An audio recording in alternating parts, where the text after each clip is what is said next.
In the cheerful town of Tickleton, everything ran on time. The baker baked fresh bread every morning. The school bell rang exactly when lessons began. The trains arrived right on schedule.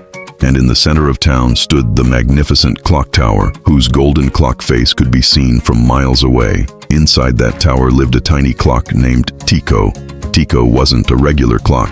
He had bright blue hands, shiny silver numbers, and a friendly face that smiled at everyone who looked up at the tower. His job was simple: keep perfect time. But there was one problem. Tiko was always distracted. One morning, Tiko was supposed to ring the tower bell at exactly 8 o'clock. Instead, he noticed a butterfly fluttering past the window. "Oh wow," Tiko exclaimed. "What beautiful wings." He watched the butterfly dance through the air, and watched, until suddenly, dong! Tiko jumped. Oh no! It was already 8:30. The school children had arrived late because the bell never rang. The next day, Tiko promised himself he would focus. "I'll do better today," he said. At 10 o'clock, he needed to ring the bell again, but this time he spotted clouds that looked like animals. "That one looks like an elephant, and that one looks like a dragon." He laughed and stared at the sky. Then he heard footsteps rushing below. The baker looked up and shouted, "Tiko, it's 10:15. Tiko gasped. He had forgotten again. That evening, Tiko felt terrible. "I keep letting everyone down," he sighed. Just then, an old owl named Professor Hoot landed beside him. Professor Hoot was known as the wisest bird in Tickleton. "Why the long face, Tiko?" asked the owl. Tiko explained everything. "I want to do my job well, but I get distracted by everything." Professor Hoot nodded thoughtfully. "Being curious is wonderful," he said, "but learning when to focus is important too." "How do I do that?" asked Tiko. Professor Hoot smiled. "I'll teach you 3 secrets." The next morning, Professor Hoot returned.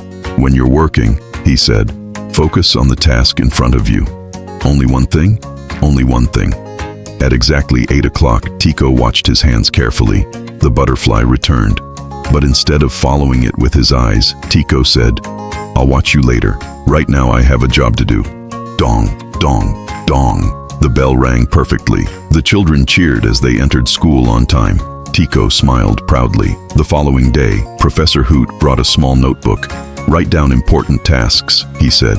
Tiko made a simple list. Ring the 8 o'clock bell, ring the 10 o'clock bell, ring the noon bell. Now whenever he felt distracted, he looked at his list. The clouds still floated by, the birds still sang, but Tiko knew exactly what came next, and every bell rang on time. A few days later, Tiko noticed he was getting tired. Professor Hoot nodded.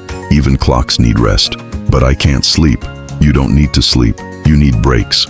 After each bell, Tiko spent a few minutes doing something fun. Sometimes he watched butterflies, sometimes he counted clouds, sometimes he listened to birds sing. Then he returned to work, refreshed and ready. Weeks passed. Tiko became the most reliable clock in Tickleton. The baker smiled when the morning bell rang. The train conductor waved up at the tower. The teachers started their lessons on time. Everyone appreciated Tiko's hard work.